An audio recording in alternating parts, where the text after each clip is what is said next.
All right, so the last thing we want to look at is ordering rational numbers. So if I have two rational numbers with the same denominator, so here I have a over b and c over b, then if I want to decide which one's bigger, I just have to look at the numerator. So a over b is bigger than c over b if and only if a is bigger than c. But what if you don't have the same denominator? So here, suppose I have fractions a over b and c over d.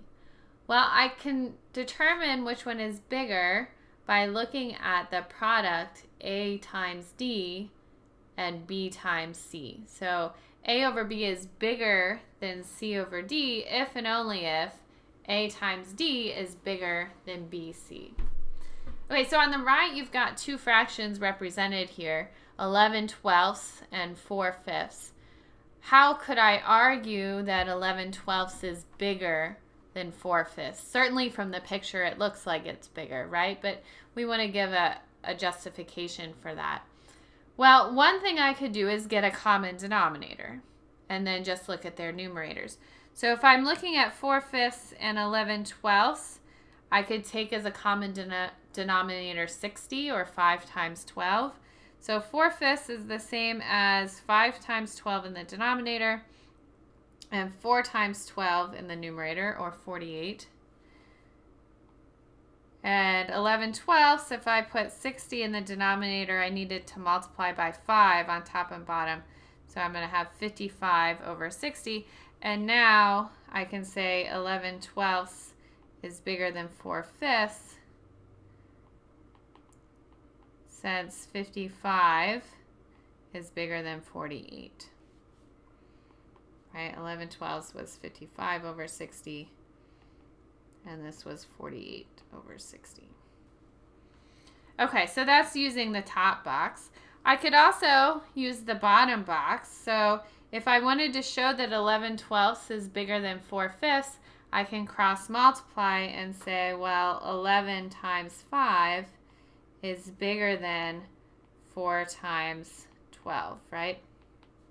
This is 55, and this is 48. And now divide by the appropriate numerators, right? So divide both sides by 5 and divide both sides by 12. I get 11 over 12 is bigger than 4/5.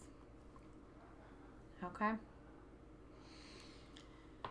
The rational numbers have a property called denseness. So what that means is that if I take any two rational numbers, I can find another rational number between those two numbers. I'm going to let you think about why there are infinitely many rational numbers between any two rational numbers. So what that means is if I give you two rational numbers, say 1/2 and 3/4, why are there infinitely many rational numbers between those two? I'm going to let you think about that, and that'll probably be a question for you to answer in the homework. Let's try using that, though, to find some fractions between two given rational numbers. So here I have 7/18 and 1/2, and I want to find two fractions between them. Well, the natural thing to try first is just to get a common denominator, right? So 18 is divisible by 2, so 18 is a good choice as a common denominator. And so I can rewrite 1/2 as 9/18. And now if I'm thinking, what's a rational number between 7/18 and 1/2, which is 9/18? Well, I can just look at the numerators and say, well, I know 8 is between 7 and 9, so 8/18 is between 7/18 and 1/2. We could reduce that to 4/9, right? Okay, but I need to find another rational number between 7/18 and 9/18, and there are no rational numbers with denominator 18 that I can use.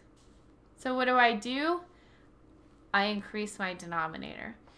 Okay, so an easy way to do that is just to multiply numerator and denominator by 2 in both of these cases. So I just want to rewrite these as equivalent fractions. So 7/18 is the same as, 2 times 7 over 2 times 18, which is 14/36. And I could rewrite 9/18 as 2 times 9 over 2 times 18, which is 18/36. And in fact, I could do the same for 8/18, and I'm going to do that just to make sure I don't accidentally choose that one. So 8/18 is the same as 16/36.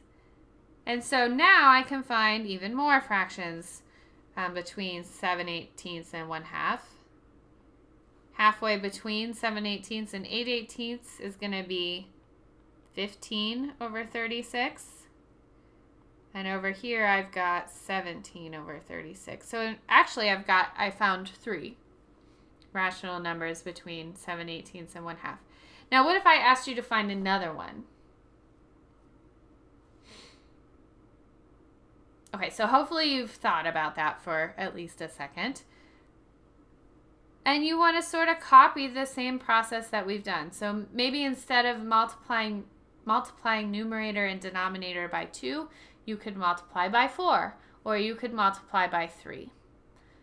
Okay? Or you could multiply by 10, right? You just want to get a common denominator that's a little bit bigger so that you can find more rational numbers between the 2 rational numbers you're given. All right, so let's do another example. I'm going to show that the sequence 1/2, 2/3, 3/4, 4/5, etc. is increasing. So at every step, I'm taking the previous denominator over one more, right? Okay, so that means AN, if you remember our sequence notation, AN is n over n plus 1, and so here is AN plus 1, the next term in my sequence. So to show that it's increasing, I just need to show that AN plus 1 is bigger than AN. Okay, so I want to show that n plus 1 over n plus 2 is bigger than n over n plus 1. Well, that is only true if when I cross multiply, the inequality holds. So n plus 1 times n plus 1 is bigger than n times n plus 2. Now, I need to show that that's true. So let's FOIL this out. I get n squared plus 2n plus 1 is bigger than n squared plus 2n. So that happens if and only if n squared plus 2n plus 1 is bigger than n squared plus 2n.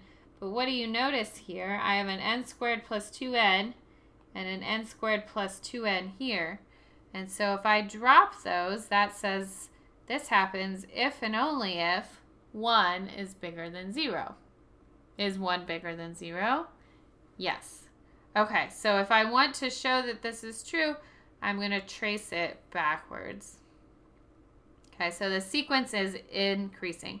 All of these are if and only if statements, which means that the implications go both ways. So because 1 is bigger than 0, I can say that n squared plus 2n plus 1 is bigger than n squared plus 2n.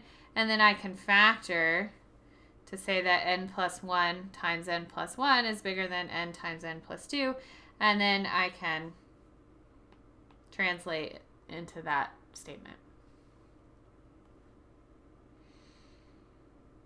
Okay, one more fact about the density of the rational numbers. If I have 2 rational numbers with positive denominators, such that a over b is less than c over d, then if I'm searching for a rational number between them, the rational number a plus c over b plus d is always between those 2 numbers that I started with. I'll let you think about how you might go about proving that, but let's use it real quickly to find a rational number between 7/18 and 1/2. So this is my a over b, and this is my c over d, right? 1/2 was bigger than 7/18. And so This formula says that 7/18 is less than or equal to 7 plus 1 over 18 plus 2 is less than or equal to 1/2. So what is 7 plus 1 is 8, and 18 over 2 is 20, and that reduces. They both have a factor of 4. It reduces to 2/5 is between 7/18 and 1/2. All right, you'll have lots of practice with this in the homework, finding rational numbers between two given rational numbers, representing rational numbers, and finding equivalent rational numbers.